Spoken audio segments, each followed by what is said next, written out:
বিকেলবেলা যখন বেটু ঘুম থেকে উঠলো, ঘুমের থেকে উঠে তো বাচ্চাদের একটু আদর চাই, তাই না? তারপর চলে এলাম রান্নাঘরে ইডলি বানানোর জন্য। সবার থেকে প্রথমে ওর ব্যাটারটাকে আমরা গরম হওয়ার জন্য বাইরে রেখে দিলাম।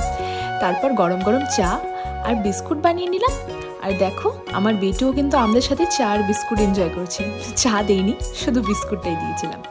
তারপর ইডলি খেয়ে আমরা তাড়াতাড়ি রেডি হয়ে আরেকটু ওর সাথে খেলু করে নিলাম, আরেকটু আদর করে নিলাম। এবার বেরিয়ে পড়লাম বাইরের দিকে।